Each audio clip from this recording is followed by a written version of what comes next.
implementasikan. Bagaimana sih caranya memahami nilai-nilai teknologi pendidikan dan bagaimana penerapan dalam penggunaan teknologi pendidikan. Untuk yang pertama akan disampaikan oleh Hadiah Ririn. Waktu dan tempat kami persilahkan.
menyediakan dasar dari praktek riset mendasarkan terhadap variabel-variabel yang berhubungan dengan belajar, umumnya dipindah dari bidang yang berhubungan seperti psikologi, sains, kognitif, psikologi pendidikan, dan antropologi.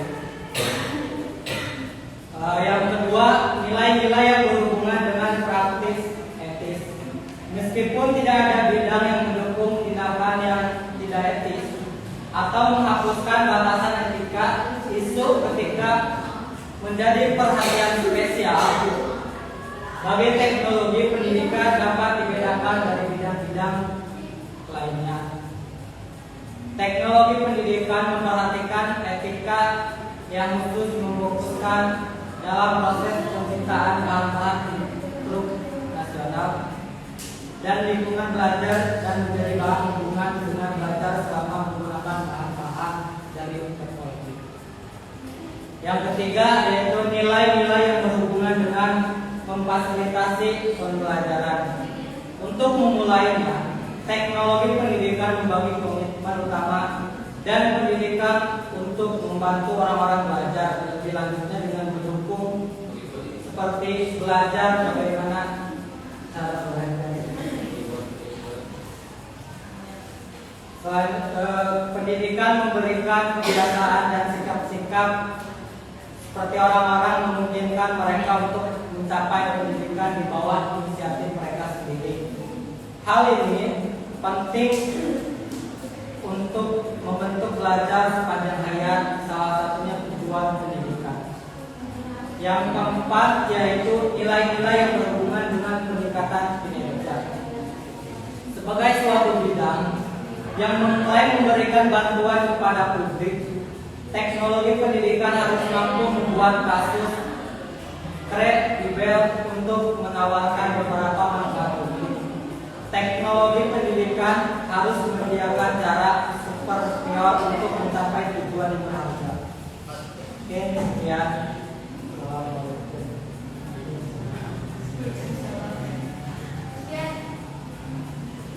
Oke, selanjutnya daripada nilai-nilai teknologi pendidikan yang selanjutnya akan dijelaskan oleh saya sendiri. Sini. Selanjutnya, yang setelah kita memahami bagaimana mengikuti hubungan dengan belajar, praktek etis, upaya standarisasi pembelajaran, peningkatan kinerja, selanjutnya penciptaan, penggunaan dan pengaturan. Sekarang penciptaan teknologi di dunia era sekarang, kalau teknologi era kita itu era gadget, gitu ya. Penggunaan dan pengaturan yang digunakan untuk memfasilitasi pembelajaran dalam penggunaan teknologi ini itu seperti apa? Penggunaan nilai yang di dalam penggunaan teknologi itu seperti apa? Jadi nilai-nilai itu bagaimana kita itu bisa mengetahui apa penggunaan, mengapa menggunakan, dan apa yang kita laksanakan daripada penggunaan teknologi. Ini salah satu daripada nilai-nilai pendidikan, sehingga nilai-nilai teknologi pendidikan itu kita bisa menimbulkan apa penggunaan daripada teknologi pendidikan, mengapa kita harus menggunakan teknologi pendidikan, dan apa manfaat daripada teknologi pendidikan. Terus selanjutnya ketetapan ini merupakan sesuatu yang hal yang bersifat tetap, itu tidak bisa dirubah. Sebagaimana zaman sekarang penggunaan teknologi itu tidak bisa kita pungkiri. Jadi setiap zaman dari setiap masa penggunaan teknologi itu akan terus berkembang, sehingga penerapan yang digunakan dalam pendidikan itu harus ada nilai-nilai, harus ada apa yang dimanfaatkan di dalam teknologi tersebut. Jadi setelah meliputi berbagai hubungan belajar, praktik etis, fasilitasi pembelajaran, peningkatan kinerja, penciptaan, penggunaan dan pengaturan, kemudian ditetapkan bahwasanya seluruh komponen nilai-nilai teknologi pendidikan ini semuanya telah ditetapkan dalam teknologi. Pun ketika kalian sudah memahami bagaimana penggunaan teknologi yang seperti ini, sekarang adanya penggunaan InfoFocus dan laptop sebagai teknologi agar kalian mengetahui bagaimana sekarang nilai-nilai teknologi pendidikan itu diterapkan. Jadi penerapannya itu apa yang menjadi hubungan dengan belajar dalam teknologi pembelajaran itu, bagaimana praktik etisnya gitu, sehingga menimbulkan pertanyaan-pertanyaan pada akhirnya terbentuk. Yang dibentuk itu apa? Pemanfaatan dalam penggunaan Kemudian selanjutnya ada penjelasan mengenai penetapan. Penetapan di sini akan disampaikan oleh Liga. Kenal? Ya, begitulah. Oke, selanjutnya tentang penerapan teknologi pendidikan dalam pembelajaran pendidikan agama Islam. Nah, mungkin kita sebagai calon guru PAI pastinya harus sudah tahu dan sudah cakap mengenai penggunaan teknologi dalam pembelajaran pendidikan agama Islam. Kita bisa menggunakannya dengan program PowerPoint dalam proses pembelajaran. Mungkin di sini sudah pada mengaplikasikan tersebut dalam presentasi. Ketika kita membuat PowerPoint, kita mencantumkan poin-poin yang penting dalam pembelajaran agama Islam untuk pemahaman kepada siswa. Jadi ketika adanya penerapan teknologi ini, siswa-siswa itu enggak jadi bosan sama yang dilihatnya tinggal kayak buku terus, yang dilihatnya ataupun omongan guru aja gitu. Tapi seorang guru bisa mencantumkan poin-poin yang penting dalam PowerPoint itu. Jadi siswa bisa memperhatikan PowerPoint-nya dan guru bisa menjelaskan bagian-bagian dari isi dari poin itu. Yang selanjutnya bisa digunakan menggunakan email untuk mengumpulkan tugas para peserta didik. Mungkin kita sebagai seorang guru PAI, kita bisa menggunakan email untuk peserta didik ketika mengirimkan tugas kepada kita. Contohnya ketika kita berhalangan hadir, kita mungkin bisa mengirimkan materi tersebut kepada para siswa dan tugas tersebut bisa dikirimkan lewat email. Selanjutnya menggunakan mailing list untuk diskusi kelas dan kebijakan. Mungkin kita belum tahu mailing list itu apa. Mailing list itu juga mungkin sebagian daripada email. Nah, mengirim email ke banyak orang dalam satu kelompok yang telah ditentukan sebelumnya. Beberapa jenis mailing list yang ada announcement, yaitu bisa kita gunakan untuk pengumuman. Kita mengirimkan sebuah informasi kepada siswa untuk mengumumkan, kita bisa menggunakan mailing list. Yang kedua ada respon list. Jadi ini bersifatnya dua arah. Dalam mailing list ini, ketika guru memberikan informasi, siswa juga bisa memberikan respon kepada guru tersebut. Yang ketiga, tipe dari mailing list ini ada discussion. Discussion ini mungkin ketika ketika siswa dalam kelompok, mereka bisa diskusi dalam mailing list tersebut. Selanjutnya, menggunakan webblog untuk pembelajaran di dalam atau luar kelas. Ketika guru misalkan tidak bisa membawa buku pakaian ketinggalan ataupun pembelajaran yang lebih instan, lebih praktis, seorang guru itu bisa menggunakan weblog dalam internetnya untuk menyelesaikan adanya mahasiswa.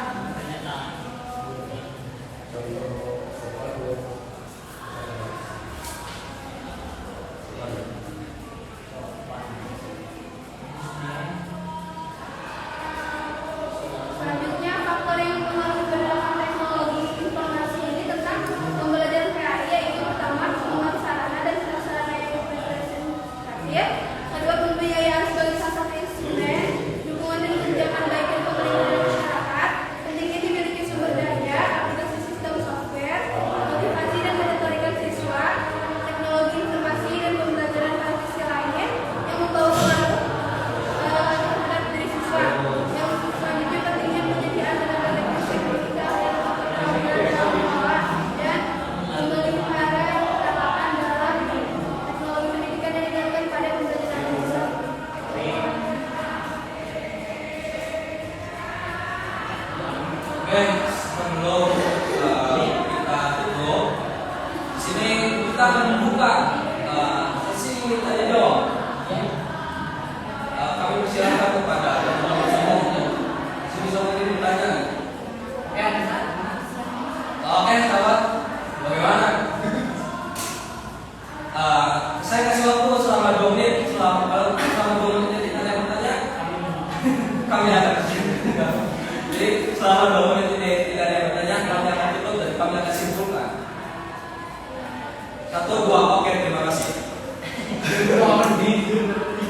Jadi kesimpulannya seperti ini ya.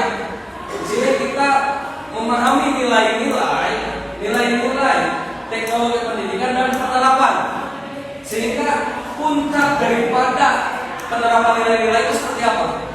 Puncak daripada kita menerapkan nilai-nilai pendidikan itu, nilai-nilai teknologi pendidikan itu seperti apa? Dalam era digital saat ini seperti apa? Jadi ketika kita sudah memahami nilai dalam kehidupan, nilai dalam teknologi, kita akan bertanya bagaimana dan mengapa gitu.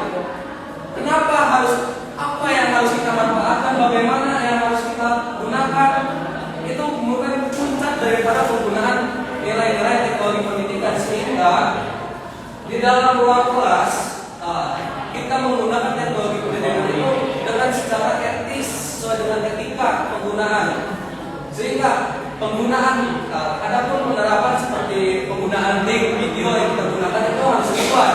Jangan sampai anak di bawah umur dikasih link yang tidak wajar ataupun link di luar pulau. Jadi sekarang penerapan teknologi ini pun sudah sebagai penerapan nilai-nilai yang digunakan itu sudah sebagai nilai-nilai. Mengapa sih kita harus menggunakan PowerPoint? Kenapa sih? Supaya kalian bisa memahami daripada nilai-nilai yang kita ajarkan di dalamnya. Itulah kira-kira. Sekian kami dari kelompok 2. Mohon maaf bila ada kurangnya. Assalamualaikum warahmatullahi wabarakatuh.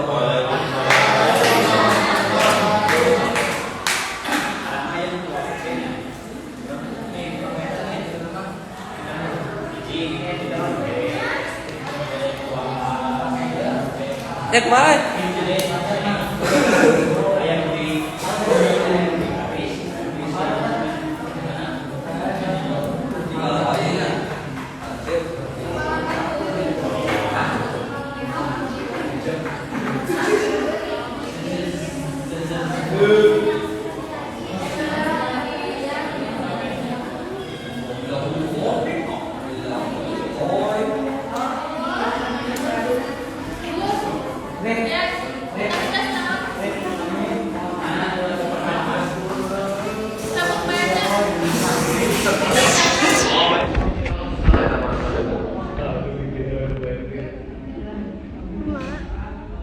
Maya Setna.